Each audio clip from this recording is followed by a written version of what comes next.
Yun. Palakpakan naman natin ang Panginoon.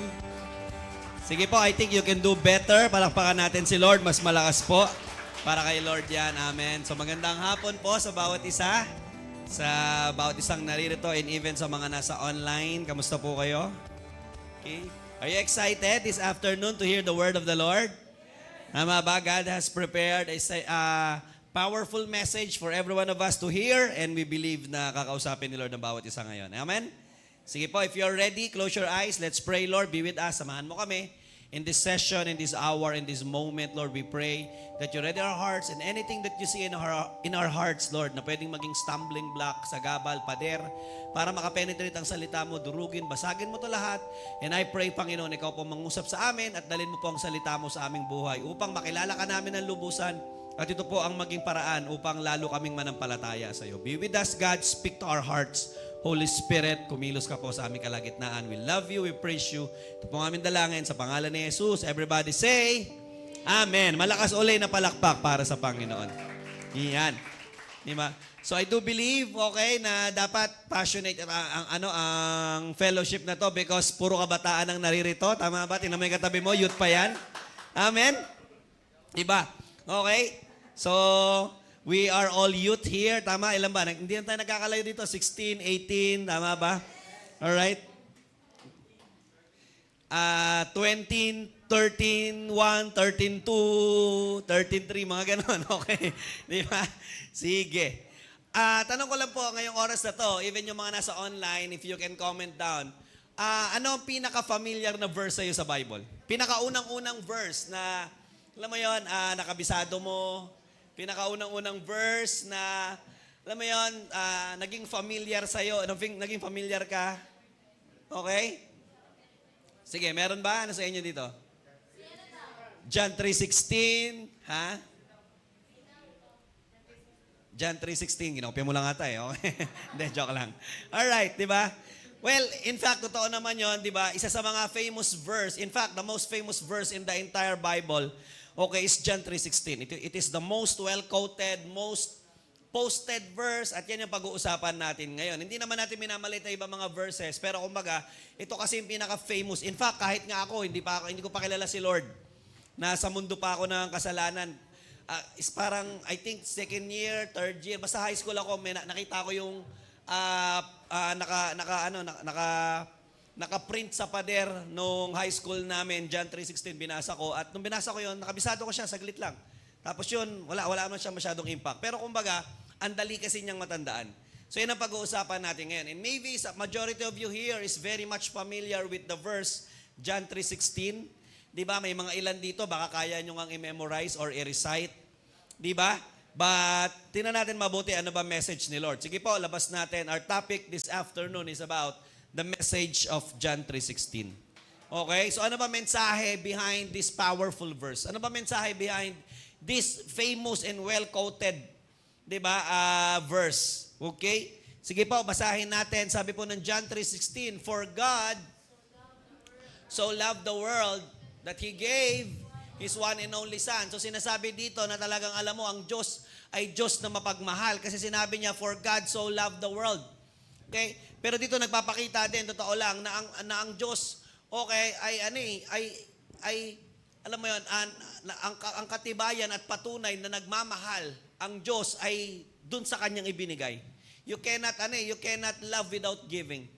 Loving can always be proven by how much you give. Tama ba? Hindi sakutan lang yung pagbibigay, pero nasusukat pa rin talaga, 'di ba? Ang pagmamahal sa klase ng binibigay mo. Kasi sa klase ng binibigay mo na nakikilala kung sino yung binibigyan at nakikilala rin kung sino yung nagbibigay. So dito pinakita talaga, nakitang-kita kung sino yung nagbibigay. It was God. It is God who gives. At kitang-kita mo na kung sino yung pinagbibigyan niya. Sobrang mahal na mahal niya, kaya nga ang binigay niya, kaisa-isa niya. Di ba? Pag mahal mo, kahit last mo na, bibigay mo eh. Tama? At yun ang sinasabi ng Bible, For God so loved the world that He gave His one and only. Kaya mo bang ibigay yung kaisa-isa mo? Pag last mo na at yan na lang ang meron ka, kaya mo pa rin bang ibigay? Tama? Yung magbigay lang ang hirap na eh. Tama ba yun? Di ba yan yung pinag-uusapan, shinare ni Micah kanina. Yung magbigay ka lang itself. Tama? Regardless ng kung ano ibibigay mo. regardless ng kung anong klase ibibigay mo, regardless ng kung ilan ang ibibigay mo. The giving itself is hard. Tapos, tama, dito, ang matindi dito, hindi lang basta yung pagbibigay, yung klase ng pagbibigay. Ibinigay niya yung kaisa-isa niyang anak. Tama, hindi ko na kayo tatanungin kung may anak kayo. Tama. Alright? So, pero, imagine mo yon, okay, that God can give His one and only Son. Tama, at ang kasunod na statement, that whoever believes in Him shall not perish. Alam niyo ba yung sabihin ng word na perish? Okay, hindi mapahamak. Hindi masira. Kaya nga, di ba, kung familiar kayo sa kalsada, yung mga truck o yung mga malalaking sasakyan, may nakalagay doon, yung mga nagdadala ng pagkain, perishable goods, do not delay. Di sila pwedeng ma-delay, di sila pwedeng mahinto. Bakit? Kasi nga, yung daladala nila, anytime pwedeng mabulok. Tama. So yun ang ibig sabihin ng perish. Ang sabi doon, ang sino mang naniniwala, ang maniniwala at mananampalataya kay Jesus ay hindi mapapahamak, shall not perish, but have eternal life. Okay? So John 3:16 has been the most well-quoted, well-known, and most memorized verse in the entire Bible. Okay? No other verse in the entire Bible has impacted the world as much as John 3:16. Sobrang daming tao ang nabago ang buhay, sobrang daming tao nakakilala kay Lord, at sobrang daming tao ang naimpluwensyahan ng verse na ito. And no other verse in the entire Bible precisely summarizes God's relationship to humanity and the way of salvation other than John 3:16. Kumbaga sobrang sikat at sobrang familiar ang tao sa verse na to. Bakit? Kasi napakasimple niya. Can you imagine just one verse? In fact, 25 words nga lang yan eh. In just 25 words, okay, the author of the book of John already summarized the entire gospel. Okay, John 3:16 was the central theme, was the central verse of the entire gospel. So grabe yun. Imagine mo yung buong Bible mula Genesis hanggang Revelation, 66 books, kinompile, sinamarize lang into one verse. Ano yun? John 3:16. Tama? So ang lupit ng verse na ito. So bakit familiar at very famous ang verse na ito? Okay, unang-una, because number one, it tells us about God's unconditional love for us. So bakit yung verse na to sobrang powerful at sobrang sikat? Kasi nga, sinasabi ng verse na to sa atin kung gaano katindi yung pagmamahal na meron ng Diyos sa atin. It's unconditional. Okay? We always do have a reason for loving. 'Di ba? Lahat tayo may rason tayo ba tayo nagmamahal? Ba't mo mahal? Kasi pogi, kasi maganda, kasi cute. 'Di ba? Kasi singkit, kasi dilat, okay? 'Di ba? Kasi yung mata niya parang headlight ng sasakyan, kita niya lahat. Joke lang, okay? 'Di ba? Bakit? 'Di ba? Kasi mabait, kasi magalang, kasi 'di ba, maalaga, kasi maasikaso, 'di ba? Meron tayong rason ba't ka nagmamahal. Tama ba 'yon? Meron tayo laging deepest why. Meron tayo laging deepest why we love someone or something. Meron tayong malalim na rason. But good news, gusto ko malaman mo si Lord, wala siyang rason. Wala siyang malalim na rason, 'di ba, sa pagmamahal sa atin, because God's love for us is unconditional. 'Di ba? For God so loved the world.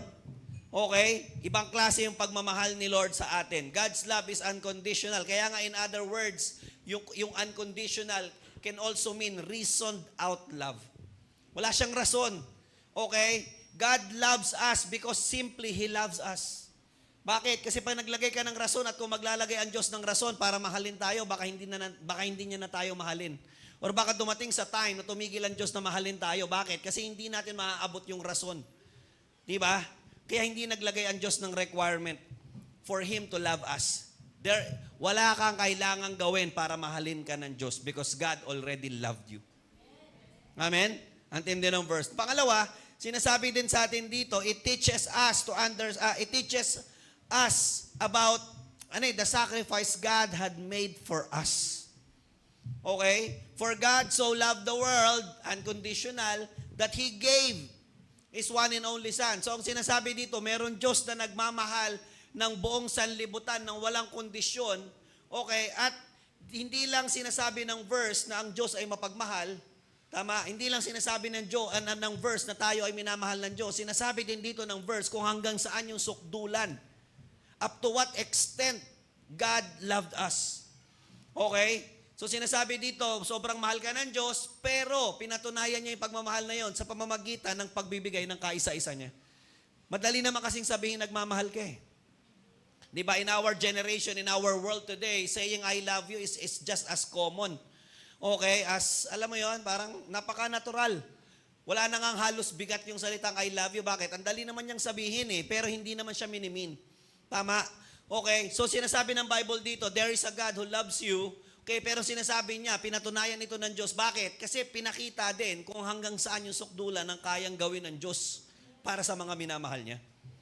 Tama ba? So, sa mga youth na naririto, okay, di ba, sa lahat na nakikinig ngayon, gusto ko malaman mo, huwag ka lang basta kiligin dahil may nagsabi sa'yo ng I love you.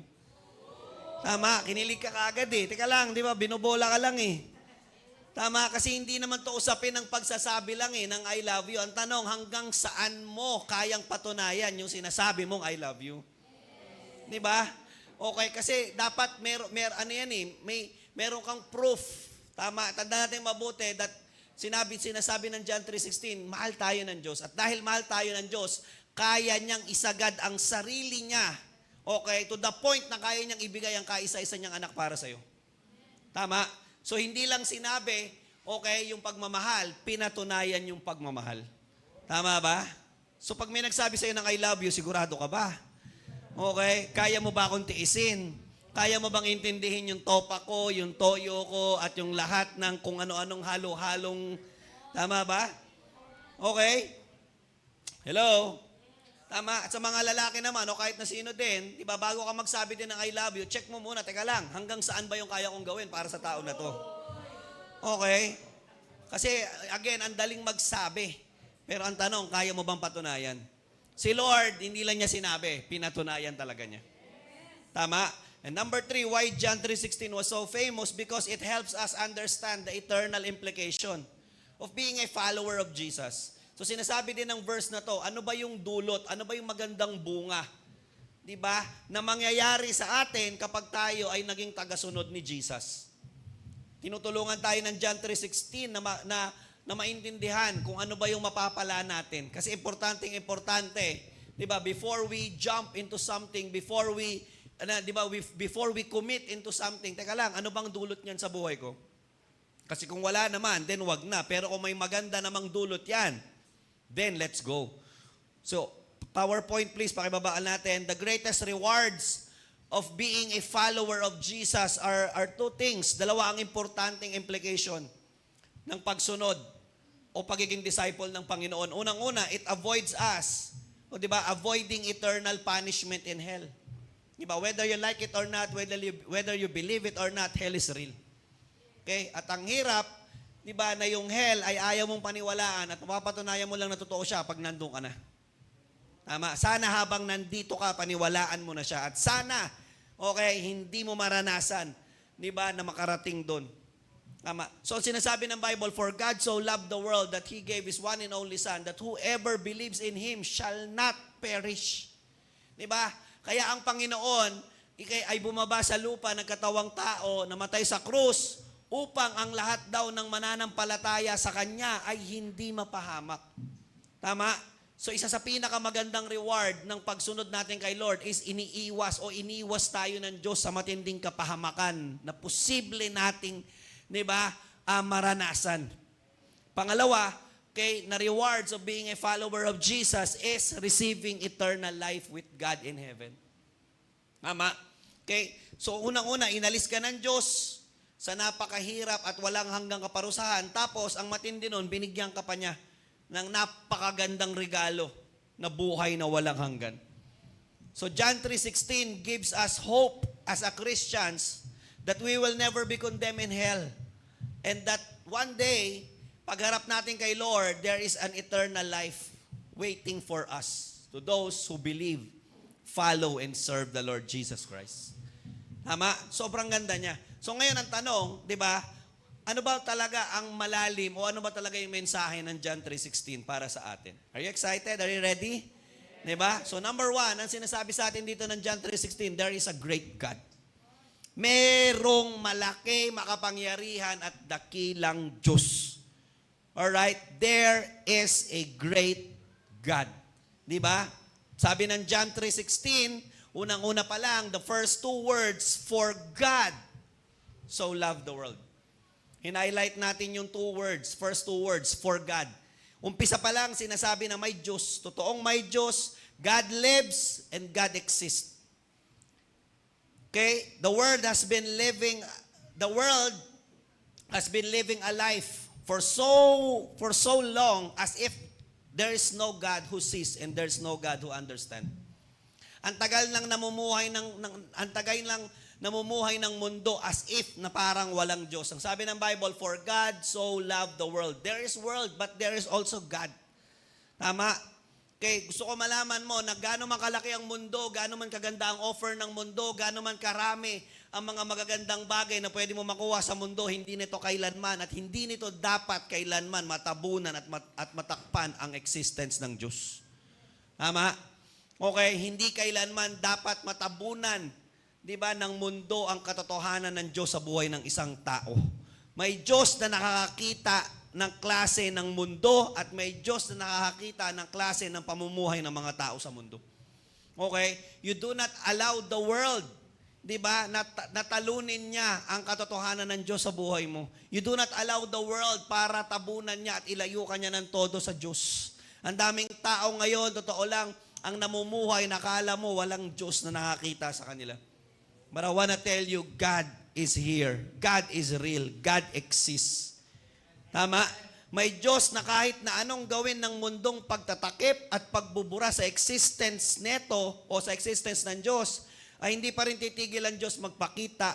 Hindi pa rin titigil ang Diyos mangusap at hindi titigil ang Diyos na kumilos sa buhay ng mga tao sa mundong naniniwala sa Kanya.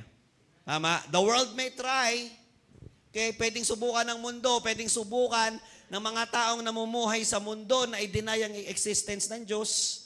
Tama ba? If you are, I think, di ba, in your grade 11 or grade 12 or you are in your college, pag may mga subjects na kayo, tama ba, regarding psychology at kung ano-ano, di ba, yung mga professor nyo na atheist, they may try to deny the existence of God. Totoo lang, gusto ko malaman mo, hindi sila kailanman magtatagumpay. Tama? Because the mere fact that the world exists is the fact, okay, that God is existing. Tama? Ang katotohanan na ang mundo at ang mga tao sa mundo ay nag-i-exist ay already matibay na katibayan na ang Diyos ay nag-i-exist. Kaya pag sinabi sa'yo ng professor mo na kahit na sino man, huwag ka maniwala sa Diyos, hindi yan totoo. So hindi po pala ako dapat maniwala sa inyo, sir, di pala kayo totoo. Okay? Kasi nag-i-exist ka. So, ibig sabihin, nag-i-exist din yung gumawa sa'yo. Tama ba? At pag sinabi sa'yo, nako, okay, di ba, walang Diyos. So, ibig sabihin, sir, wala ka palang ikaw. Wala pala kaming professor. Wala pala kaming subject. Kasi wala ka eh. Tama ba? Kasi sinasabi mo walang Diyos. Tama? Our existence is a powerful proof that God exists. Tandaan natin mabuti, one day, everyone will cease to exist. Ako, ikaw, tayong lahat, even this world, titigil ito mag-exist. But God will never stop existing. Tama ba yun? Buhay ang Diyos at kailanman hindi siya titigil na mag-exist. Mangusap, magpakita, magparanas. Tama ba? Sa atin. So anong point natin dito? Anong impact niyan sa buhay natin? So ano po action point natin? Our action point is this, PowerPoint, is stop acting. Stop thinking and stop living na parang walang Diyos na nakakakita at nakakarinig at nakakaunawa sa sitwasyon mo. Diba? Ang hirap kapag minsan tayo ay nasa mabigat, masakit na pangyayari o sitwasyon ng buhay natin, nagka-come up agad tayo sa isang konklusyon, wala talagang Diyos. Niwan niya ako, pinabayaan niya ako. Hindi porket nasasaktan, nahihirapan, nabibigatan. Tama ba? Hindi porket nireject ka ng taong pinaka-importante sa'yo o nung taong nagpapakilig sa'yo kuno. Di ba? Ikaw lang naman ang naniniwala doon. Okay, at ikaw lang naman ang kinikilig. Siya hindi naman. Di ba? Okay, you know what? Tigilan na nating i-relate ang nararamdaman natin sa existence ng Diyos. Pag masaya ka, totoong may Diyos. Pag malungkot ka, walang Diyos. Tama ba? So hindi nag-exist ang Diyos ayon lang sa nararamdaman mo. Tama ba? So ano si Lord? Di ba parang, di ba, nandyan, biglang nawawala at nagkakaroon, depende sa feelings mo. Tama? Stop acting and stop living na parang walang Diyos. Merong Diyos. Ang sabi ng Bible, for God so loved the world. The world is real, but God who made the world is real. At yung Diyos na gumawa ng mundo, gusto ko malaman mo ay kailanman hindi nakalimutan ng mundo. Tama? Ang daling kalimutan ng mga taong gumawa ng masama sa'yo. Ang daling kalimutan ng mga tao nakakainis. Ang daling kalimutan ng mga tao, tama ba, na walang ginawa kundi i-bash ka, tama, i-critic ka, okay? At alam mo yon, gawan ka ng mga hindi maganda. You know what? For the longest time, ever since the world was created, the world has living a sinful life. Wala nang ginawa ang mundo. In fact, as early as the time of Noah, ang sabi ng Bible, gugunawin na ng Diyos ang buong mundo. Kaya lang nakita niya si Noah. Tama? Bakit? Kasi ang sabi ng Bible, wala daw laman ng isip at puso ng tao nung panahon na yun, kundi puro kasamaan lang. That every inclination of the human thoughts are only evil all the time. Yun ang sabi. So ever since na na-create ang mundo up to the present, walang ginawa ang mundo kundi magkasala, tumalikod, lumayo, at gumawa ng mga bagay na ayaw ng Diyos. And yet still, ang sabi ng Bible, still God loved the world. Tama ba yun? Dapat ang Diyos, tama, yung word na God dyan, di ko na lang nilagay, pero nung nire-research ko siya, yung Greek word ng God is theos. Nang ibig sabihin nun, the creator. Kumbaga, halos similar siya dun sa word na Elohim, creator, powerful creator. Powerful creator ka, tapos yung ginawa mo, walang ginawa kundi magkasala sa'yo. Powerful creator ka, tapos yung ginawa mo, walang ginawa kundi tumalikod sa'yo. Andali mo siyang wasakin, andali mo siyang tunawin, andali mo siyang itapon at pabayaan. And yet still, the world na walang ginawa kundi magkasala ay kailanman hindi kinalimutan ng Diyos. Mahal pa rin ng Diyos ang mundo sa kabila ng kasalanan niya. Tama ba yon? So, hindi nakakalimutan ng Diyos ang mundo. So, don't ever think na just because nasasaktan ka, nahihirapan ka, nabibigatan ka, nakalimutan ka na ng Diyos. Ikaw lang ang nakakaramdam na nakalimutan ka na ng Diyos. Tama ba? John 3:16 says, there is a God and that God never forgot you. Never forget you. Hindi ka niya nakakalimutan. Amen ba yon? Gaano man kagulo, gaano man kasama, ano man ang sitwasyon mo, o ano man klase ng pamumuhay, ang meron ng tao sa mundo, hindi sila kailanman makakalimutan ng Diyos. Don't ever entertain in your mind, in your heart, any feeling and any thoughts that you are forgotten by God. Hindi yan totoo. Tanda mo ito mabuti, makakalimutan ka ng lahat. Tama ba? Okay, pero hindi ka makakalimutan ng Diyos. Amen? Yung tao nga pinagkakautangan mo, hindi ka nakakalimutan eh. Tama ba? Diyos pa kaya. Yung Bombay nga, hindi ka nakakalimutan eh. Tama? Si Shopee nga, hindi ka nakakalimutan eh. Tama ba? Okay? Diba? Hindi ka kailanman makakalimutan ng Diyos. Amen ba yon? Diba? God remembers Joseph, kahit si Joseph kinalimutan ng cupbearer, kinalimutan ng pamilya, kinalimutan ng lahat. God remembers Daniel kahit nasa kuweba siya ng leon. God remembers Meshach, Shadrach, Abednego kahit nasa loob siya ng naglalagablab na pugon. God remembers David, di ba, kahit siya ay nagtatago sa kuweba. Amen? Hello, andiyan pa ba kayo? Gusto ko malaman mo, you are never forgotten. Amen? Lahat ng bagay kayang gawin ng Diyos. Pero kung may isang bagay na hindi kayang gawin ng Diyos, yun ay kalimutan at pabayaan ka. Amen ba yon? Hindi ka kailanman kinakalimutan at hindi ka kayang kalimutan ng Diyos. Amen? God remembers the world. Good news, God remembers you. Naaalala ka ng Diyos. Amen? Hindi porket mabigat, hindi porket mahirap, hindi porket feeling mo hopeless, hindi porket nakaratay ka sa sakit o may pamilya ka o may mahal ka sa buhay na ang tagal na nakahiga sa sakit at karamdaman ay kinalimutan na kayo ng Diyos. Never. Tama ba? God never forgets. Amen ba yon? Palakpakan natin ang Panginoon. Okay. So stop thinking, stop acting, and stop living na kinalimutan ka na ng Diyos because hindi yan kailanman magagawa ng Diyos. Ang tao pwede niya makalimutan ng Diyos, pero ang Diyos hindi niya pwedeng kalimutan ng tao. Tama? Number 2, okay, ano pa sinasabi ng John 3:16 sa atin? That there is a God, okay, at yung Diyos na yon, at yung God na yon, okay, is a God who loves us, who loved you unconditionally and faithfully. Grabe. Kaya nga hindi kanya pwedeng kalimutan at kaya nga hindi kanya makakalimutan kasi nga faithful siyang Diyos. Okay, a faithful God will never forget those whom He loves. Tama? Tapat siya eh. Balikan natin yung John 3:16. Ang sabi doon, for God so loved the world. Okay? Tanong, sino-sino laman ng friend list mo sa FB? Secret. Okay. Tama? Okay? Kung titingnan ngayon ang laman ng contacts mo sa cellphone mo, sino-sino laman yan? Who do you follow in social media? Diba? Mekos-mekos mo na yan, insan. Okay? Tama? Hello? Kanino ka obsessed na obsessed? Tama, di ba? The point here is, sino ba yung fina-follow mo? Ifa-follow mo ba yung mga vloggers, YouTubers, streamers na kinaiinisan mo? O ifa-follow mo yung mga kinagigiliwan mo? Kinatutuwa mo? Tama ba? I-add mo ba sa Facebook yung mga bashers mo and critics mo? Diba? I-add mo ba yung mga kaaway mo? Tama ba yon? Okay? Diba? Ano tawag dito? Mananatili ba sa inbox mo o mananatili ba sa contacts ng cellphone mo yung mga taong, alam mo yung kaaway mo gumawa ng hindi maganda sa'yo?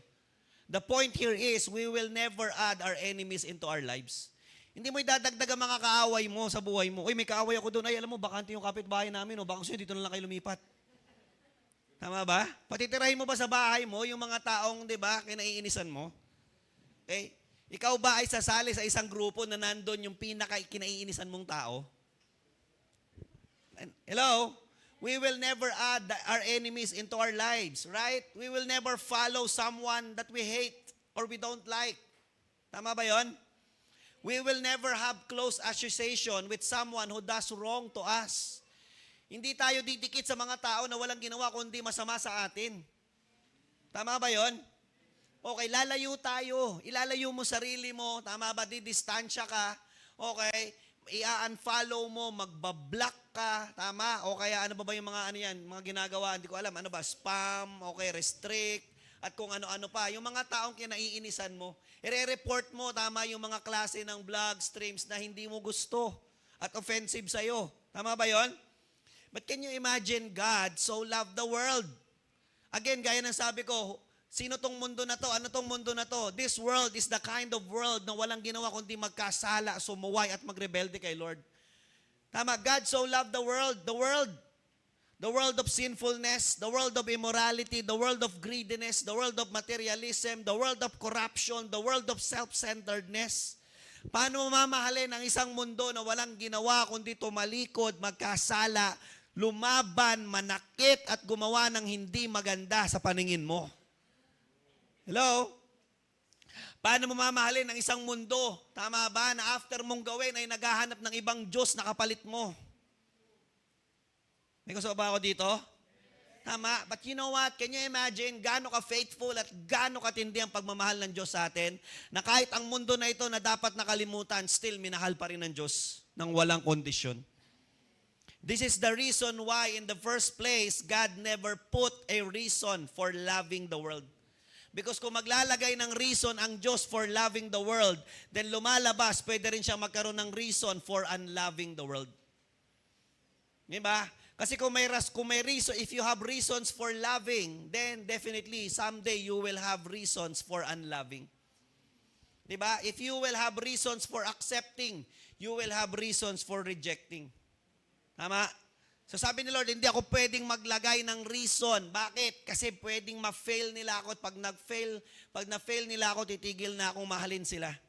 Di ba? Kaya nga ang pagmamahal ng Diyos sa atin, unconditional. Ang standard na sinet ng Diyos sa atin is grace.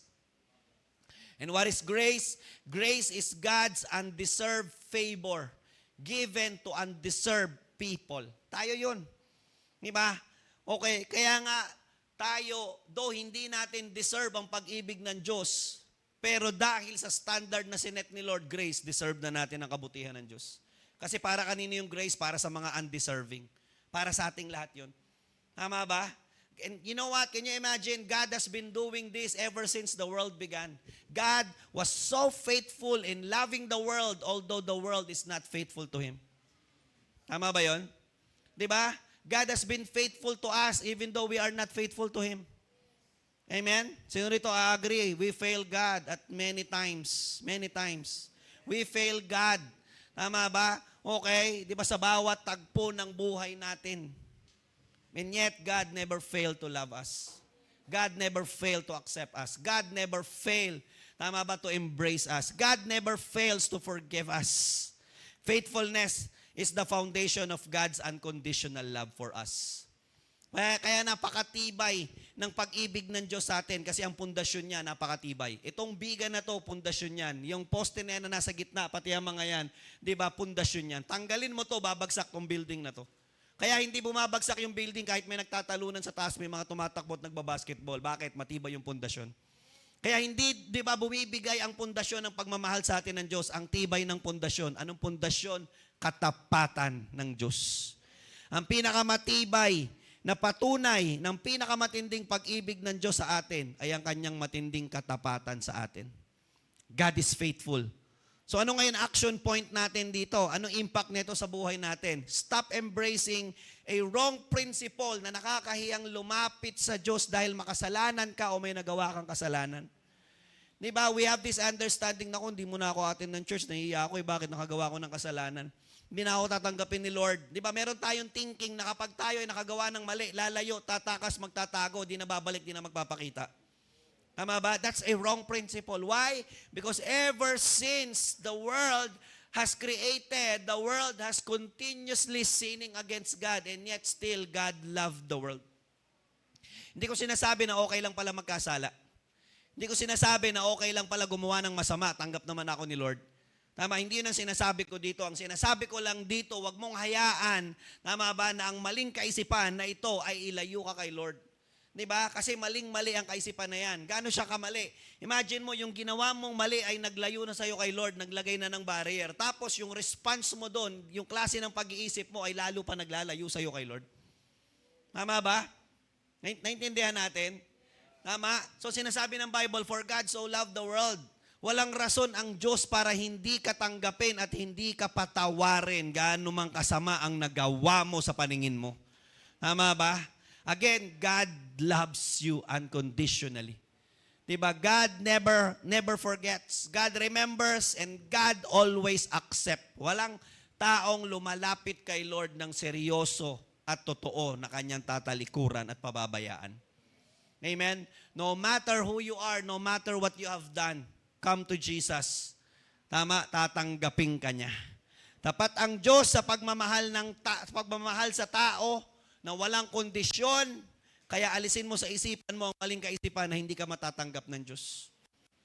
Tama ba? Kasi kung talagang hindi tayo matatanggap ng Diyos o hindi ka matatanggap ng Diyos, sana una pa lang hindi na tinanggap ng Diyos ang mundo. Amen ba yon? Gusto ko malaman mo, wala kang kasalanang magagawa, di ba, sa mundong ito na hindi kayang patawarin ng Diyos. Pero hindi natin yung lisensya. Okay, that is the grace of God. Tama ba? That no matter how much we fail in life, still God loves us. That no matter how sinful we become, okay, still God loves us. Yun, kahit mali-mali grammar ko, mahal ako ni Lord. Amen ba? Iba-iba sa inyo, baka hindi niya na ako tanggap. Okay? Tama, pero si Lord, good news, kahit, di ba, balubulok ang English ko. Okay, mahal ako ni Lord. Tama? Okay, you will fail, babagsak ka, manghihina ka, magkakasala ka. Tama ba? We are a man and woman full of imperfections. Tingnan mo yung katabi mo, ang dami niya imperfections. Tama ba? Huwag mo na sabihin, sinabi ko lang tingnan mo, baka mamaya sabihin mo naman sa kanya lahat ng imperfections niya. Okay? Di ba? But gusto ko malaman mo, we are never created by God to be perfect. Why? Kasi imperfections mo ay lalong nag-highlight ng kung gaano katindi ang pagmamahal ng Diyos sa atin.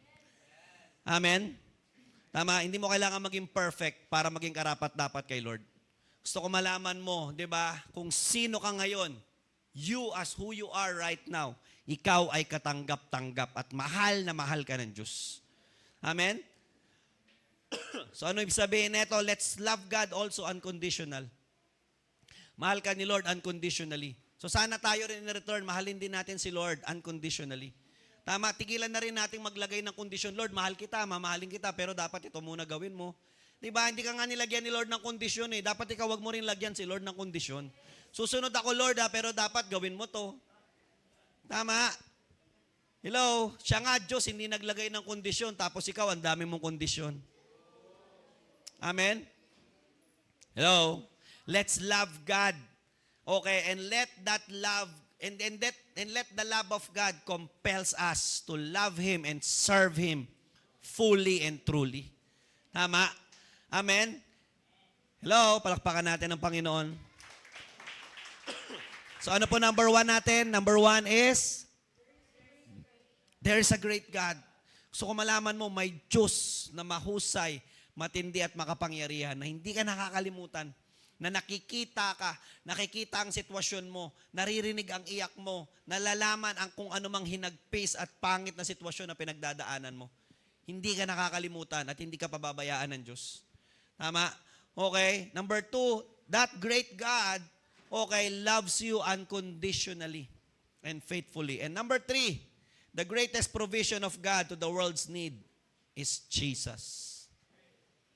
Ang pinakamatinding sagot ng Diyos sa matinding pangangailangan ng mundo ay walang iba kundi ang Panginoon. Sino rito may pangangailangan? Okay? Sino rito nangangailangan? Tama ba? Okay? Sino rito nangangailangan ng pera? Okay? Kailangan natin yan, lalo mga youth kasi may youth camp. Tama ba? Okay? Lagi tayo may pangangailangan. Regardless kung may bayarin ka, may gastusin ka, may mga deadlines, di ba? Lalo na kung nandyan na si Judith, di ba? Ang hirap ng dalawang nakakatakot na personality ang naghahabol lagi sa atin. Si Judith at si Bombay. Tama ba? Okay? Alright? Pero alam mo, gusto ko malaman mo, ang sagot ng Diyos sa kasi ang sabi ng Bible, for God so loved the world. So nakita ng Diyos ang mundo at may matinding pangangailangan ng mundo. At nakita ng Diyos na ang mundo, ang pinakamatinding pangangailangan niya ay pag-ibig. Guess what? Sino isi-send niya? E di yung Diyos ng pag-ibig. Tama ba? The greatest need, the ultimate need of the world is love. That is why yun ang binigay ng Diyos. At binigay ng Diyos ang pag-ibig sa mundo sa pamamagitan ni Jesus. Balikan natin yung verse. For God so loved the world that He gave His one and only Son. Ang pag-ibig ay hindi madamot. Tama ba? Pakisabi sa katabi mo yan. Okay? Magkamadamot. Okay? Hindi. Ang pag-ibig ay hindi madamot. Tama ba? Pakisabi mo, come on, lakasan mo. Okay? Ang pag-ibig ay hindi madamot. Diinan mo yung madamot. Okay? Tama ba? Alright? Huwag mo namang i-ano sa tenga niya. Okay? Tama ba? For God so loved the world, that is why He gave. Loving is giving, and giving is loving. Tama ba? Okay? Ang tunay na nagmamahal, hindi natatakot magbigay. Ang tunay na nagmamahal, hindi nagwi-withdraw ng kanyang dapat ibigay. Pwede namang i-withdraw, pwede namang ipagdamot ni Lord. Tama ba? Kaya lang, tama ba? Hindi na siya ngayon, di ba, magiging hindi na siya ngayon tunay na nagmamahal. Anytime that you withheld, that you are withholding, tama ba, yung mga bagay na kaya mo namang ibigay, that only prove and that only shows na hindi buo yung pagmamahal mo. Kasi ang tunay na nagmamahal, hindi nagkukwenta, hindi nagbibilang, hindi nanghihinayang sa kanyang ibinibigay. Tama ba? Okay, for God so loved the world that He gave His one and only Son. Gusto ko malaman mo, ang pinakamatinding provision ng Diyos na kanyang ibinigay sa mundo, walang iba kundi ang kanyang kaisa-isang anak, ang Panginoong Hesus. Ang pinakamagandang bagay, makinig mabuti, na pwedeng mangyari sa isang tao regardless ng kung ano ang kanyang present situation and condition in life or present status. Ang pinakamagandang bagay na pwedeng mangyari sa isang tao, kahit ano pang sitwasyon ng buhay meron siya, ay maengkwentro niya at makilala niya ng lubusan kung sino si Jesus. Di ba? Ang sabi ng Bible, for God so loved the world, nakita ng Diyos na may problema ang mundo because, di ba, ever since the world has been sinning, ever since the world has been in rebellion, ever since the world has been in corruption, ever since the world has been in greediness and materialism, ever since the world is living in idolatry, ever since the world is living, di ba, in self-centeredness. Kaya nga, anong sagot ng Diyos sa matinding sakit at problema ng mundo? Si Jesus. Ipinadala ng Diyos Ama ang kanyang kaisa-isang anak para maging kasagutan sa matinding pangangailangan ng mundo. Sa matinding sakit, sa matinding problema ng mundo. Jesus is our great provision from God. Di ba? Manig mabuti, kahit na anong kalalagayan at katayuan mo sa mundo, kahit na anong kalalagayan at katayuan mo sa mundo, katayuan sa mundo ng isang tao, the moment naranasan niya, okay, the moment naranasan at nakilala niya ng totoong-totoo ang Panginoon, gusto ko malaman mo, tunay na siyang pinagpala. Okay, we need to understand that our great blessing from God is no other than the Lord Jesus Himself. Okay? You know what? Mali kasi ang understanding natin of the word blessed. Diba? Maling-mali ang ating pagkakaunawa. Kasi ang daming tao, totoo lang, hindi nila makonsider na bless ang sarili nila kahit may Jesus na sila sa buhay nila. Kasi nakatingin sila hindi kay Jesus na nasa kanila, kundi sa mga bagay na kailangan nila na wala sila. May Jesus nga ako pero may sakit naman ako. Hindi ako blessed. May Jesus nga ako pero still may pangangailangan akong ganito, wala akong ganito, hindi ako blessed. Tama ba? Can you imagine, we are rejecting the reality that you have the Savior in your life just because wala ka lang nung bagay na meron ng iba na nakikita mo. Or just because you are in pain right now. Or just because you are in need right now. Or just because you are suffering terribly right now. Hindi ko inaalis yung hirap ng pinagdadaanan mo, pero wag mo namang hayaan na yung hirap at bigat ng pinagdadaanan mo ay matabunan niya, 'di ba? Ang katotohanan na may Savior at may Panginoon na sumasama sa iyo. Amen. 'Di ba? Ang understanding natin ng word na bless, yung mahirap ka tas yumaman ka, yun blessed yun. Tama ba? Okay? Kapag may sakit ka at gumaling ka, bless yun. Kapag pangit ang sitwasyon nyo, pangit ang buhay nyo, at gumanda, sumagana, bless yun. Tama ba? Kapag nabibili nyo lahat ng gusto nyo, bless yun. Okay? Pag may matinding problema na nawala, yun, bless yun. Tama? Pag may pangit na sitwasyon, tapos gumanda, yun, blessed. Pero kung may problema ka, tapos nananatili ka pa rin sa problema, hindi ka blessed. Kahit may Jesus ka pa. Tama? Kung may sakit ka, at hindi pa rin gumagaling yung sakit mo, hindi ka blessed. Kahit may Jesus ka. Tama ba? Hindi natin naiintindihan yung salitang blessed. Kasi lagi, yung salitang blessed ay lagi nire-relate natin sa ating, di ba, emosyon, nire-relate natin sa ating nararanasan, sa ating pinagdadaanan, at sa mga bagay na hawak natin o wala sa atin. I want you to know that blessedness is not about our present status or present situation or present condition. Lahat ng bagay na yan nawawala, nagbabago-bago. Ngayon maganda ang nangyayari sa'yo pero bukas pwedeng hindi na. Ngayon masaya ka pero maya-maya pwedeng hindi. Nagbabago ang ating sitwasyon. Okay, so wag mong i-equate at wag mong i-relate yung blessedness mo sa isang sitwasyon na pwedeng okay ngayon, maya-maya hindi na. Amen? I want to tell you, blessedness is about our position in Christ. Okay, yung blessedness ay hindi tungkol sa mga bagay na meron at wala ka. Tama ba? Na bagay na ino-offer o pwede mo makuha sa mundo. Blessedness is about sa kung ano, di ba, si Kristo sa buhay mo. At kung nasan si Kristo sa buhay mo. Tama? Pwede mong i-consider ang sarili mong blessed kahit naghihirap ka dahil may Kristo ka. Pwede mong i-consider ang sarili mo na blessed kahit nakahiga ka at nakaratay ka sa karamdaman. Bakit? May sakit ka pero may Jesus ka sa buhay mo. Amen? Diba? Gusto ko malaman mo, hindi ka mag-aantay na gumanda yung buhay mo bago mo makitang blessed ka. Hindi ka mag-aantay na makalaya sa utang bago mo maibilang ang sarili mong blessed ka. Hindi mo ka mag-aantay, di ba, na umayos ng todo ang buhay mo bago mo makitang blessed ka.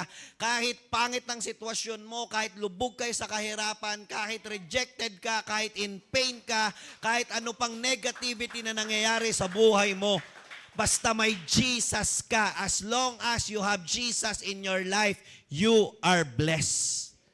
Amen? Blessedness is never a status. Kasi yung blessedness, ginagawa nating status, feeling blessed. Kaya ngayon, yung pagiging blessed, naka-base lang sa feeling mo. Paano pag hindi mo feel na blessed ka, so hindi ka blessed? Tama ba?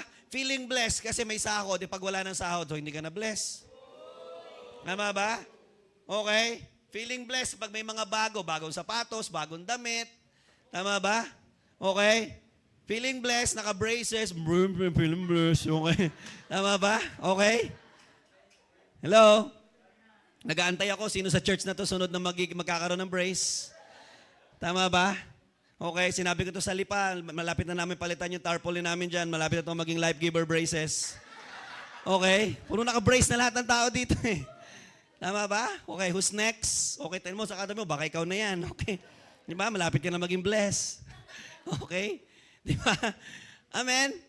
Hello? Regardless ng kung anong katayuan natin sa buhay, blessedness is not just a feeling. Kasi yung feeling natin, nagbabago yan. Yung status natin, nagbabago yan. I wanna tell you that blessedness is our forever identity in Christ. Kahit nasan ka pa, ang mga biblical characters sa mga tao sa Bible noong unang panahon, persecuted sila, nagugutom sila. Si Paul, lahat ng klase ng hirap, nakakulong siya, pero still, hindi niya inaalis sa sarili niya, bless ako. Tama ba? Kaya alam mo, si Paul lang ang makikita mo sa Bible na nakakulong siya, sumusulat siya sa mga taong nasa labas, ini-encourage niya yung nasa labas. Si Paul nakakulong, tapos sinusulatan niya yung churches nasa labas, rejoice in the Lord always. Yung nakakulong pa yung nagre-rejoice, yung mga nakalaya ang lulungkot. Bakit? Di nila makita at di nila mabilang ang sarili nila na blessed dahil may Kristo sila. Tama ba? Kahit nasan ka pa, kapag alam mo kasama mo si Lord, blessed ka. Amen? So, hindi ka mag-aantay na umayos, ma-promote ka sa trabaho, makagraduate ka ng pag-aaral, magkaroon ka ng bagong cellphone, di ba? Sagutin ka ng nililigawan mo, ng ginojowa mo, o kahit na sino pa. Tama?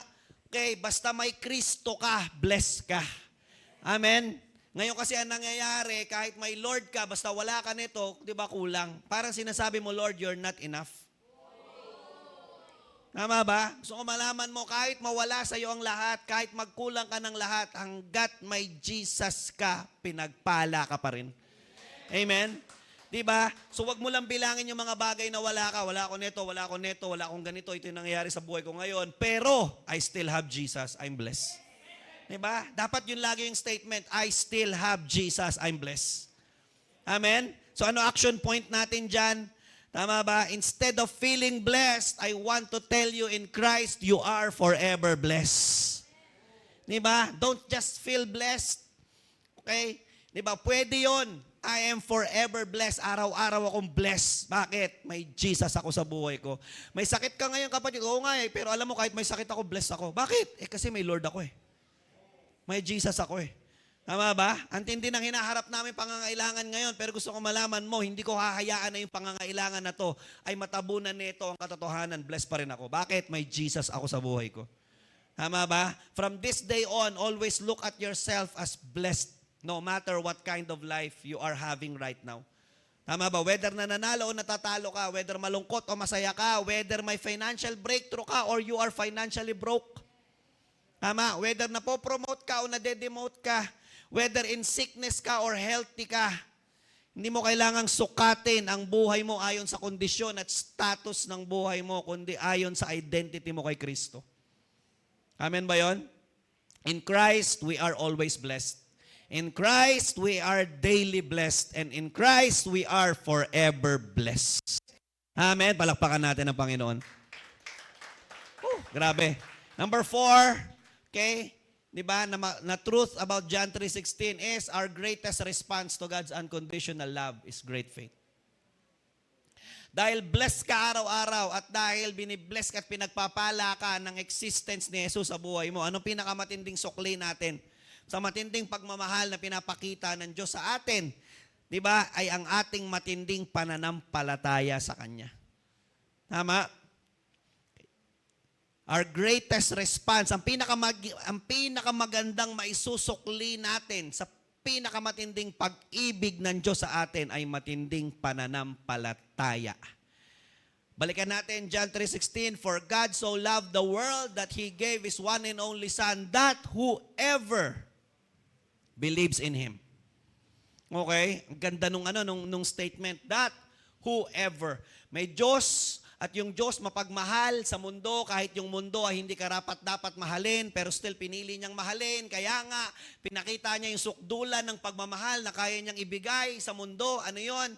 Yung kanyang kaisa-isang anak. Kahit pa dumating sa point na kaisa-isa na lang ang meron ng Diyos, hindi niya pa rin ipagdadamot. Ano ibig sabihin nun? Walang bagay na hindi kayang ibigay at gawin ang Diyos para sa'yo. Kasi kaisa-isang anak niya, naibigay niya sa kanya eh. Naibigay nga niya sa'yo eh. Tama? So ano ngayon ang sukli natin doon sa matinding pagmamahal ni Lord sa atin? That whoever believes. Our greatest response to God's unconditional love is genuine believing. Sabi doon, whoever believes in Him, yung in Him kay Jesus. Diba? God loves us unconditionally and faithfully. Okay? God so loved the world that He was willing to give Jesus as a great sacrifice. Pero makinig mabuti, although Jesus was given as an atonement for our sin, pag sinabing atonement, kabayaran, although ang Panginoon ay ipinadala o binigay bilang kabayaran sa kasalanan ng mundo, I want you to know that Jesus was not given for everybody. Si Jesus ay hindi para sa lahat. Diba? Para sa mga nasa foundations class dito at graduate, alam niyo yan, diba? May general revelation at merong special revelation. Diba? Okay? Don't get me wrong. Si Jesus ay Savior ng lahat. Pero si Jesus ay hindi, diba? Hindi maliligtas ang lahat. Okay? Namatay siya sa krus para sa lahat, pero hindi lahat ay maliligtas. Sabi ng Bible, that whoever, diba? Kung sino lang, whoever believes. Hindi automatic na dahil namatay si Jesus sa krus, lahat naligtas. Nung namatay si Jesus sa krus, lahat pwedeng maligtas. Pero kailangang, bago maligtas, kailangang manampalataya muna. So yung kamatayan ni Jesus ay hindi nagte-take effect sa lahat ng tao. Yung kamatayan o yung ginawang sakripisyo ni Jesus, the atonement that Jesus made on the cross, will only take effect, will only have impact dun sa mga maniniwala sa Kanya. Amen? Kaya nga ang sabi ng verses 16 verse 17 to 18, tuloy natin yung verse, for God did not send His Son into the world to condemn the world, but to save the world through Him. Hindi pinadala ng Diyos Ama ang Kanyang kaisa-isang anak para husgahan ang mundo, kundi para iligtas ang mundo sa pamamagitan niya. So our salvation really depends on the Lord Jesus. Verse 18, kaya nga, whoever, again, ginamit na naman yung word, whoever, okay, believes in Him is not condemned. Kaya nga ang sino mang maniniwala kay Jesus ay hindi, ano ba Tagalog ng condemn? Hindi, parurusahan, okay, uhuhusgahan. But whoever does not believe, pero ang sino mang hindi mananampalataya, stand condemned already. Pero ang sino mang hindi at ayaw manampalataya ay already ay hinusgahan na o nakatulan na. Bakit? Kasi because they have not believed in the name of God's one and only Son. Tama? Jesus is our great Savior. But I want to tell you, He cannot save everyone. He can only save those who are willing to trust Him. Jesus, though He was our Savior, though He was given, diba, as an atonement for everyone, but still, Jesus cannot save everyone. Tama ba? Ang kaya lang iligtas ng Panginoon, yung handang maniwala at magtiwala ng buong puso sa Kanya. Diba? Kaya nga ang sabi ng Bible, whoever believes in Him. Diba? PowerPoint please. The word believe in Greek is, pistio. Okay? Ang hirap niyang i-pronounce. Diba? Pag Bisaya ang magpo-pronounce niyan, sigurado iba ang ibabasa niyan. Okay? So, naiintindihan ito ng mga Bisaya, okay? 'Di ba? Pero in Greek, ang basa diyan is pistio. All right? So, ang ibig sabihin noon, to believe, to commit, to trust, to place confidence in. So, ibig sabihin, sabi ng Bible, okay? 'Di ba? For God so loved the world that He gave His one and only Son, that whoever, kaya nga ang sino lang o sino mang mananampalataya sa Kanya, okay, ay hindi mapapahamak kundi magkakaroon ng buhay na walang hanggan. Sino lang daw yung hindi mapapahamak at sino lang daw yung magkakaroon ng buhay na walang hanggan? Yung maniniwala. Tama ba? Remember, pag binalikan natin ang background ng John chapter 3, ito ay nag-start sa conversation ni Jesus at ni Nicodemus. Nicodemus actually was a leading Pharisee at that time. Okay? Pharisee, ibig sabihin ng Pharisee, he was a religious leader of a big religion, ruling religion sa Jerusalem at that time, and that is Judaism. Okay? 'Di ba? At kausap ni Nicodemus si Jesus at tinatanong ni Nicodemus si Jesus, sabi niya, kay Master, what do I need to do to enter the kingdom of God? John 3:3, sumagot ang Panginoon, very truly I tell you, no one can see the kingdom of God unless they are born again. So sinasabi ni Jesus sa kanya, Nicodemus, kahit pa Pariseo ka, kahit pa leading Pharisee ka, kahit pa mataas ang posisyon mo sa relihiyon nyo, gusto ko malaman mo, okay, na kailangan mong maipanganak muli bago ka makapasok sa kaharian. Bago ka magkaroon ng assurance na ikaw ay kasama sa listahan ng mga papasok sa kaharian ng Diyos. Sobrang mind-blowing neto para kay Nicodemus. Bakit? Because ang mga Pariseo, they have this belief and thinking that they are born saved. Na sila ay pinanganak, okay, automatically ligtas sila. Bakit? Kasi Pharisees sila eh. Diba? Pero nung na-encounter niya si Jesus, binali ng Panginoon ang isang maling pananaw na kanilang matagal na at matandang paniniwala nila yan. Salvation is not automatic. Walang tao, 'di ba, na pagkapanganak, 'di ba? Kaya natatawa ako, 'di ba, may mga tao pag tinanong mo, 'di ba? Christian ako since birth. Okay. Wow, intindi nun Okay. 'Di ba? So pagkapanganak mo, okay, yung midwife o yung doktora pinatanggap ka kagad sa Panginoon. Tama ba? Christian daw since birth eh. Kasi nga hindi naman naiintindihan ibig sabihin ng Christianity. Christianity is just a religion. So pag tinanong, anong religion mo? Christian ka. Tama? Okay, pero gusto ko malaman mo, di ba, walang tao, okay, na pagkapanganak niya, ligtas na siya at born again na siya at kilala niya na agad ang Panginoon. It's not automatic. Salvation is for everyone, but salvation can only be availed by those who are willing, ready to commit in believing and entrusting their whole lives to Jesus. Diba? So kung malaman mo, kahit anong gusto ng tao na maligtas, because merong ruling religion, diba? In fact, isa sa pinakamatandang religion sa mundo is humanism. Humanism believe as long as naiisip ng tao ang isang bagay, magagawa niya yun. At sinasabi ng humanism, okay, hindi nila tanggap na si Jesus lang ang tanging daan para maligtas. Diba? Merong ibang daan at pag nag-isip ang tao, makakahanap siya ng paraan para maligtas. Yun ang humanism. Isa sa mga nagpo-push niyan, present day ay si Oprah Winfrey. Ang dami niyang followers. Pero matagal na yan, di ba? Nag-start pa yan, I think, 1st, 2nd century, mga Gnosticism. Okay? Di ba? But gusto ko malaman mo, okay, na hindi to tungkol lang sa kung ano yung gusto mo. Salvation comes alone from Jesus. And without Jesus, there's no other way for man to be saved. Tama? John 14:6, I am the way, the truth, and the life. No one comes to the Father except through me. So ang tao lang, tama ba, kahit anong kagustuhan ng tao maligtas, kung hindi siya at ayaw niyang maniwala kay Jesus, hindi niya mahahanap ang kaligtasan. Kasi di ba, salvation is found in no one else, in Jesus. Diba? Kaya nga ang requirement, sabi ni Lord, that whoever believes, kailangan maniwala ka. Hindi sa sarili mo, hindi kung kani-kanino, kundi sa Panginoong Jesus. And the word believe is not just an intellectual thing. Intellectual siya, pero hindi lang siya nag-end intellectually. It is rather spiritual as well. Tama? And the word believe, whoever believe, is not just a passive information in the mind of a person. Hindi siya basta information lang na pinasok sa'yo. Naniniwala ka kay Kristo? Yes. Tama ba? Naniniwala ka ba namatay si Kristo sa krus? Yes.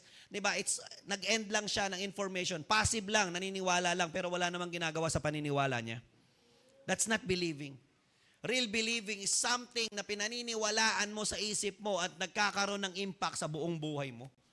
Tama ba? That's believing. Yun ang sinasabing believing in John 3:16.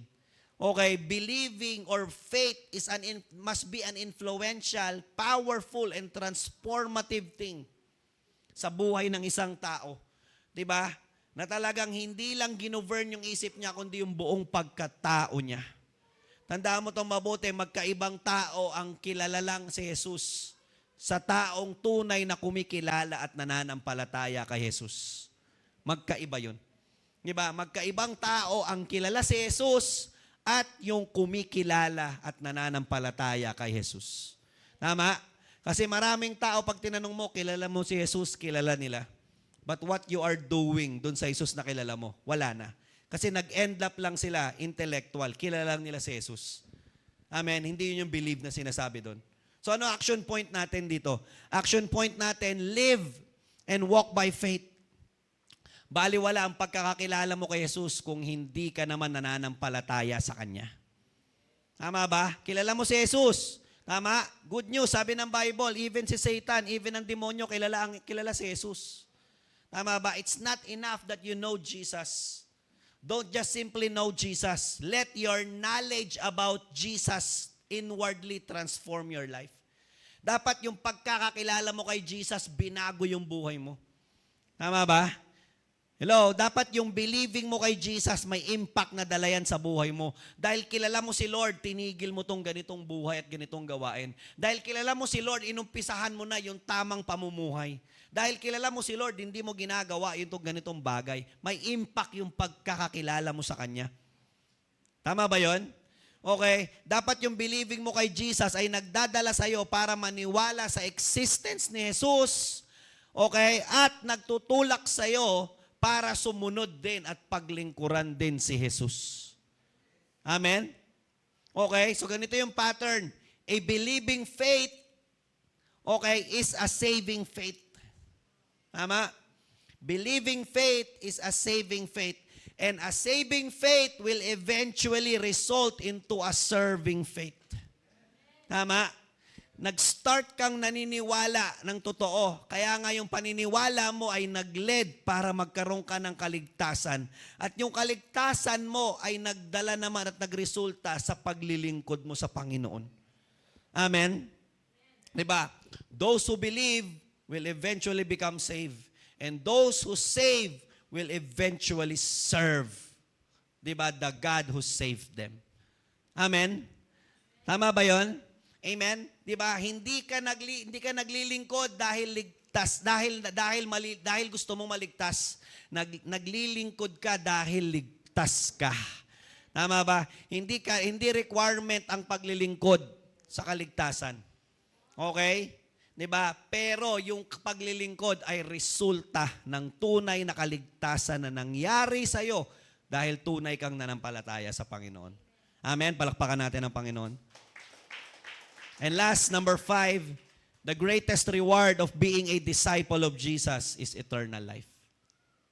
Sinasabi rin ng John 3:16 sa atin, ang pinakamatinding reward, what is it? What is it in me if I will serve the Lord? Ano mapapala ako? Diba? Kasi syempre, kailangan muna nating sukatin. Kailangan muna nating alamin, ano bang meron sa akin kapag ginawa ko yan? Tama? At dito, pinakita na sa atin, kaya sobrang ganda ng John 3:16. Bakit? Because it summarizes, okay, the whole thing that will happen to a person who will believe and serve Jesus. Sabi ng Bible, John 3:16, for God so loved the world that He gave His one and only Son, that whoever believes in Him shall not perish, but have eternal life. Grabe yun. Tama ba? Sa kapag tunay na nananampalataya ang isang tao kay Lord, grabe, ang nangyayari sa kanya, merong perishing na nape-prevent sa buhay niya.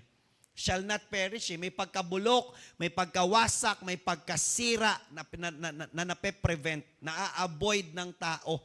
Tama ba? At ang pinakamatinding na-avoid ng tao sa kanyang pagsunod at paglilingkod sa Panginoon ay yung pinakamalupit at nakakatakot na kaparusahan sa lahat. And that is eternal punishment in hell. Tama? At ang pinakamatinding reward na matatanggap ng tao sa kanyang pagsunod kay Jesus ay buhay na walang hanggan. Tanong, what's the most important and the most valuable thing that you possess? Ano ang matuturing mong pinakamahalaga, at pinakamatinding kayamanan na meron ka? Baka meron kayo natatago dyan na diamante, brilyante. Tama? Okay? Baka yung ngipin mo ay gawa sa alam mo yon, prehistoric na fossils. Alright? O baka yung meron kang ginto dyan kasi, pambira, mga 10 taon na nang hindi natututbrushan yan, di ba? Nabalutan na siya ng 21K. Okay? Tama? Okay? Now, gusto ko malaman mo, what's the most valuable and important possession that you have? Your soul. Ang pinakamatinding kayamanan na nasa pag-iingat mo ay walang iba kundi yung kaluluwa mo. And I wanna tell you, yung presyo ng kaluluwa mo ay walang-wala sa presyo. Even yung corona ng hari at reyna ng England, wala pa ni yan. Even ang pinakamalaki at pinakamahal na diamante na nahukay sa kasaysayan, walang-wala yan. Why your soul is the most precious thing that you have? Okay, dalawang rason, wala dyan sa PowerPoint. Una, because your soul is more precious and valuable than the whole world. Mark 8:36, di ba? Sabi ng Bible, what good is it for someone to gain the whole world yet forfeit or loses their soul? Anong silbi, anong mapala, anong ganansya, anong benepisyo ng isang tao na nakuha niya yung yaman ng mundo pero nawala niya yung kanyang kaluluwa? Sabi ng Panginoon, talo siya. Kaya alam mo, gusto ko malaman mo, nung kinumpare yung kaluluwa ng isang tao sa yaman ng mundo, sabi ng Bible, mas mabigat ang kaluluwa ng tao. Diba? Kaya don't ever exchange your soul for the world. Don't ever exchange your soul for anything na makukuha mo sa mundong ito. Huwag mong hayaan na yung kaluluwa mo maligaw. Huwag mong hayaan na yung kaluluwa mo masira. Huwag mong hayaan na yung kaluluwa mo ay mawala sa hawak o pagkakahawak ng Panginoon dahil lang sa mga bagay na pwede mo makuha sa mundong ito. Talo ka. Mas mahal ang kaluluwa mo. Because the world and everything in the world one day will be destroyed. Tama, pero yung kaluluwa natin, it will live forever. Tama? Pangalawa, bakit sobrang mahalaga yung kaluluwa mo? Because your soul's value is very high that it can only be purchased by the blood of Jesus. Sobrang mahal ng kaluluwa mo na walang sino man ang kayang bumili niyan, kundi ang dugo lang ni Jesus. Ang tanging kabayaran lang at ang tanging makakabili lang ng kaluluwa ng tao, walang iba kundi ang dugo ng Panginoong Jesus. 1 Peter 1:18-19 declared that we were bought not with silver, for you know that it was not with perishable things such as silver or gold that you were redeemed from the empty way of life handed down to you from your ancestors, but with the precious blood of Christ. Grabe. Kaya gusto ko malaman mo, ang pinakamatinding regalo na pwede mo matanggap sa Panginoon ay hindi regalo na nakabalot sa pinakamaganda o golden box. Ang pinakamagandang regalo na naibinigay sa iyo ng Diyos ay regalo na balot ng dugo ni Kristo. At yun yung kaligtasan mo. You were bought by the blood of Jesus. Do you know that we are all doomed to hell? Alam mo ba na lahat tayo rito, regardless kung mayaman ka, mayaman ang pamilya nyo, politician kayo, may contact kayo, may influence kayo, may kapit kayo, matalino ka, scholar ka, kahit na sino ka pa. Gusto ko malaman mo, if not for Jesus, if not for Christ's death on the cross, lahat tayo isang araw sa second coming, sa muling pagbabalik ng Panginoon, impyerno tayong lahat. Walang makakatakas. Diba? Romans 3:23 says, for all have sinned and fall short of the glory of God. Tama ba? Hindi natin masolve ang problema natin because sabi ng Romans 6:23, for the wages of sin is death. May kabayaran ng kasalanan, kamatayan. Diba? At talagang mamamatay tayong lahat. But the gift of God is eternal life in Christ Jesus our Lord. Pero buti na lang, to the rescue, sumalo ang Panginoon. Amen? Kaya gusto ko malaman mo, ang pinakamatinding bagay na ginawa ng Panginoon sa ating buhay ay dalawang bagay. Una, inalis niya yung pangalan ng kaluluwa mo.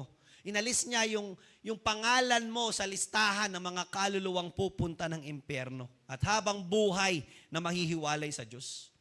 Tama ba? Okay, gusto ko malaman mo, di ba, pagkapanganak pa lang natin, automatic nakalista na pangalan natin. Di ba, pupunta ng impyerno. Pero what happened nung tinanggap natin ng Panginoon? Ano pinakamagandang ginawa niya? Unang-una, inalis niya yung pangalan mo sa listahan ng mga pupunta ng impyerno. At hindi lang yon, pangalawa, pagkaalis ng pangalan mo sa listahan ng mga papasok sa impyerno, yung pangalan mo naman ay isinulat sa listahan ng mga papasok sa langit at makakasama sa paghahari ng Diyos sa kanyang kaharian, sa kanyang paraiso. Amen? Hindi po ba? Kaya gusto ko malaman mo, okay, you know what, regardless kung sagutin ng Diyos ang panalangin mo habang nandito ka sa lupa o hindi. Regardless kung tuparin ng Diyos at samahan ka ng Diyos matupad ang mga pangarap mo. Regardless, tama, kung may sakit ka, gumaling ka o hindi. Regardless ng kung ano pa yung mangyari sa'yo sa mundong ito, gusto ko malaman mo, naibigay na sa'yo ng Diyos ang pinakamatinding regalo niya. Okay, hindi ko sinasabing hindi ka sasagutin ng Diyos. At hindi ko sinasabi, di ba, na hindi ka okay pagagalingin ng Diyos. Tama? Pero gusto ko malaman mo, ang pinakamatinding ginawa at kayang gawin ng Diyos sa'yo ay hindi, di ba, yung gagawin niya habang nandito ka, kundi yung bagay, tama ba, na gagawin niya para makasama ka niya habang buhay. Kaya nga yung Book of Revelation, in fact, ay nagsilbing matinding encouragement sa mga persecuted believers noong unang panahon. Kasi kahit na ang hirap-hirap, ang sakit-sakit at ang pangit-pangit ng buhay na nararanasan nila, imagine mo para silang mga tupa, para silang mga hayop na hinahanting ng mga Romano at pinagpapapatay sila at pinagtitripan sila. Babalatan sila ng buhay, pupugutan sila ng ulo, ipapako sila sa krus, gagawin silang targitan ng mga ng mga pagpapraktisa ng mga nagpapana, palalakarin, patatakbuhin sila sa nagbabagang uling, di ba? Binalatan ng kanilang mga paa, etc., etc. Okay, papakain sila sa leon. Ginagawa lang silang entertainment. Pero alam mo, isang araw, pagbasa nila ng Book of Revelation, lumakas silang lahat. Tama? At nakita nila lahat pala ng present suffering namin ngayon. Okay, isang araw, pagdating namin sa paraiso, titigil lahat. At yun ang naging motivation nila para hindi bumitaw sa Panginoon. Take note, namatay silang lahat in suffering. Namatay silang lahat in hunger. Namatay sila in persecution. But never nilang kinalimutan, tinalikuran, at tinatwa ang Panginoon. Why? Because they understand na yung suffering namin, panglupa lang yun. Hanggang dito lang yun. I wanna tell you, the greatest life, the perfect life, the life to the fullest that Jesus is offering, I wanna tell you, hindi dito sa lupa natin yun makakamtan. Kaya nga hanggat nandito tayo, we will always experience imperfections. Lagi tayong may imperfections. Lagi tayong may pain. Laging may mga pangit na bagay na mangyayari sa atin. Hindi kasi dito natin mararanasan yung perfection. Di ba? Okay?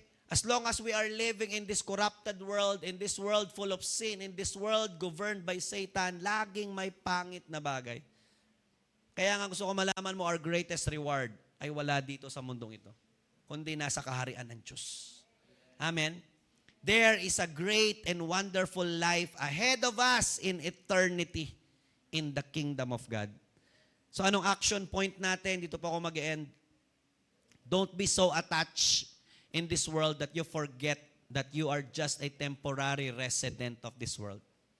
Alam mo, kung umasta tayo, akala mo talaga hanggang dito na lang talaga tayo sa lupa. Diba? Masyado tayong attached. Okay, wag mong hayaan na ma-depress ka dahil sa mga bagay na hindi pa nangyayari at hindi mo nakukuha. Bakit? Panlupa yan eh. Okay? Well, tao tayo, tama ba? Pero gusto ko malaman mo, di ba, na hindi tayo dinisenyo at hindi tayo kinreate ng Lord na habang buhay mananatili sa mundong ito. Lahat ng ating present, lahat ng ating achievements, even ng ating mga failures, lahat ng sufferings natin, isang araw lahat ng yan, mauubos, matatapos lahat ng yan. Pero you don't allow, tama ba, anything in this world, okay, to separate you from your relationship to the Lord. Amen? Don't exchange your relationship to Jesus for your worldly affairs. Tama ba? Huwag mong hayaan na negosyo, trabaho, career, profession, pangarap, di ba, ay maging hadlang o maging rason para tumalikod ka at makalimutan mo ang Panginoon. Lahat ng yan temporary lang. Tama ba? Alam mo, ang daming tao na abot nila lahat ng magagandang buhay, naranasan nila ang magandang buhay habang nandito sila sa lupa. Ang problema nila, after ng buhay nila dito sa lupa, what's next? Eternal punishment in hell. Why? Di ba? Because they exchange their relationship to Jesus for something good, something pleasurable. Pero ang problema, hanggang lupa lang. Tama ba? Hindi ko sinasabi, don't get me wrong, na huwag tayong maging achiever habang nandito tayo. Be the best while you are here on earth. Pero kung ang nire-require na para maging the best at number one ka sa mundong ito ay talikuran si Jesus, do not allow it to happen. It's better for us to be at the lowest while we are here on earth. Di ba? Tapos pag-resurrect mo naman sa kabilang buhay, tama ba, number one ka naman sa kingdom ni Lord? Amen. Kesa number one ka dito, tapos pag-resurrect mo, hindi ka kasali sa kaharian ni Lord. Amen. Diba? Pero pwede naman, number one ka sa mundo, and yet number one ka rin sa kingdom ni Lord. Pwede yun. Tama ba? Pero sinasabi lang natin dito, di ba? Okay, whether you are suffering, whether you are experiencing negative things, painful things, So kung malaman mo, you do not allow all those things. You do not allow pain. You also do not allow so much joy and comfort. Diba? Para, alam mo yun, mawala ka kay Lord. Do not allow anything to separate you from the love of God. Bakit? Talo ka. Lugi ka. Amen? Ang pinakamagandang bagay na resulta ng pagsunod mo kay Lord ay hindi kayamanang material. Okay? Hindi, di ba, comfort at pleasure sa mundong ito, kundi eternal life. Security, assurance na ikaw ay makakasama ka ng Diyos sa kanyang kaharian. Amen? Kaya nga, the most important thing that you need to see and secure in your life, di ba, is, do I still have Jesus? Tama ba?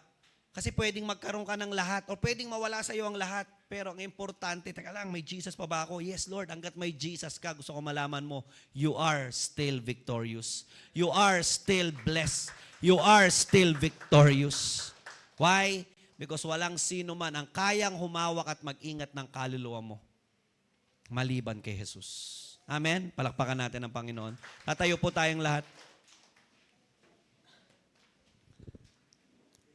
Anong message ng John 3:16 sa atin? Baon natin sa pag-uwi. Number 1, there's a God. There's a great God.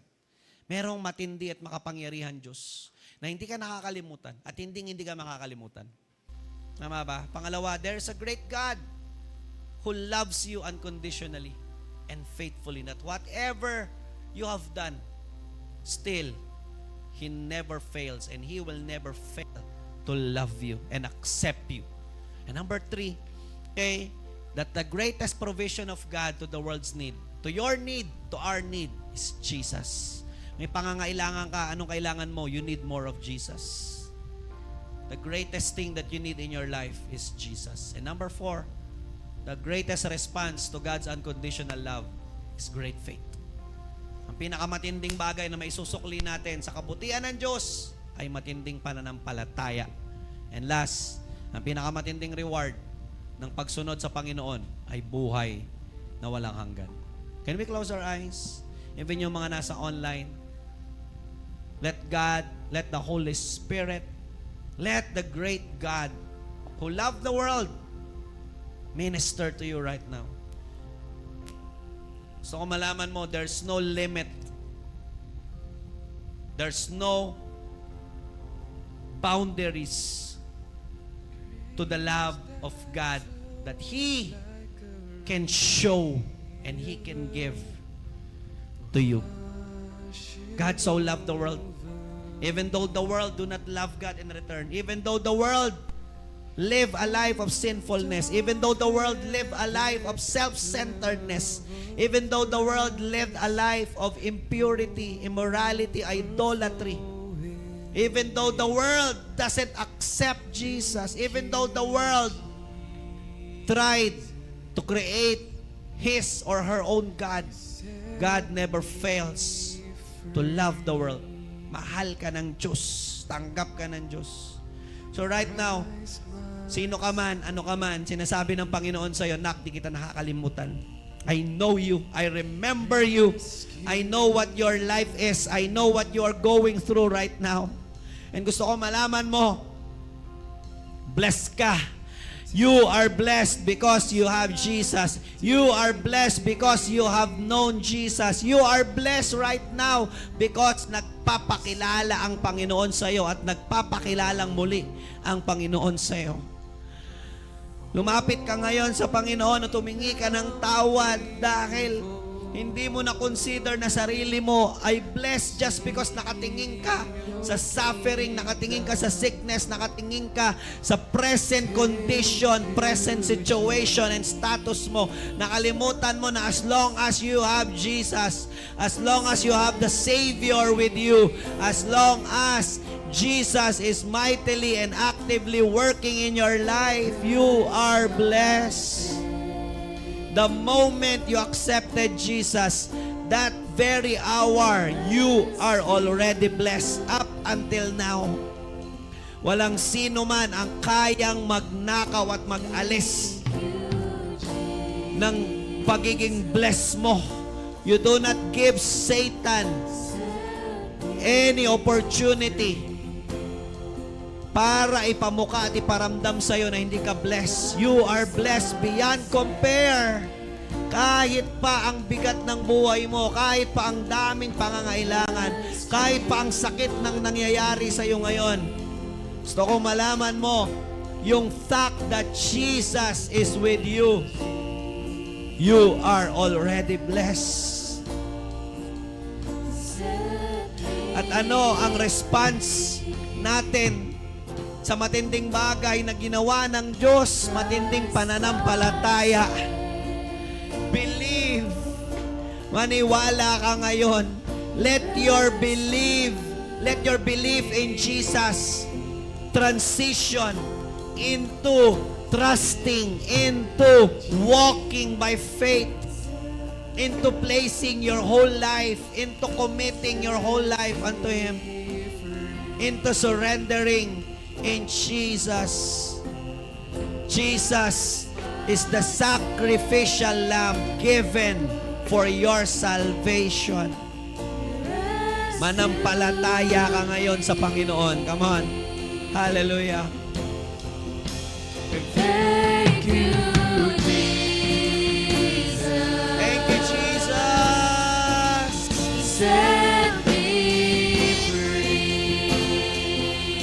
Thank you, Jesus. Christ my Savior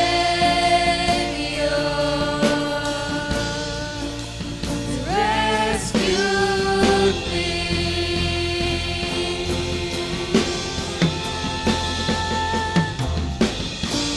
You've opened my eyes.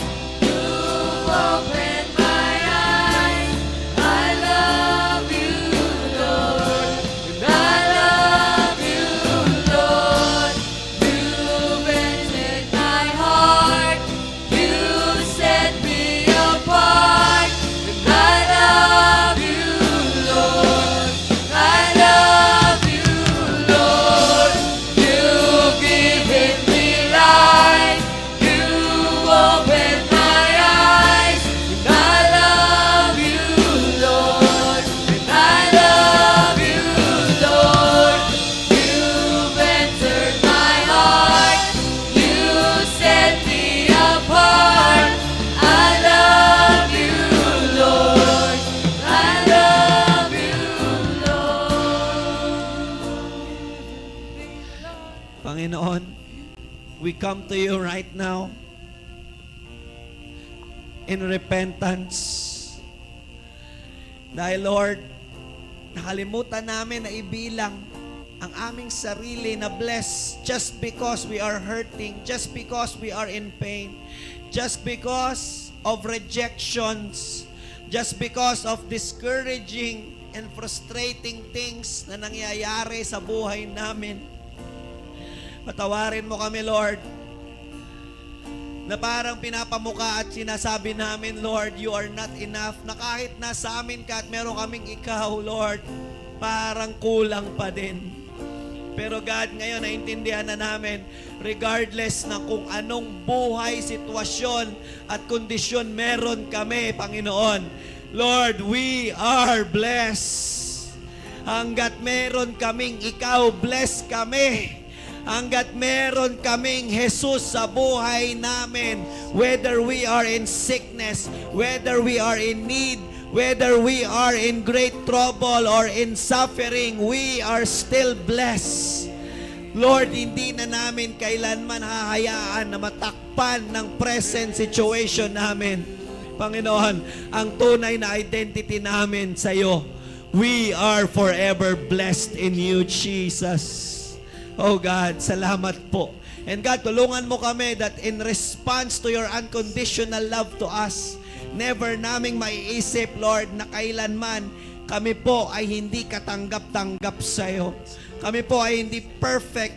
At kung ano mang magawa namin, Lord God, lalapit kami, Panginoon. Dahil God, wala kaming bagay na magagawa na hindi mo kaya kaming tanggapin at patawarin.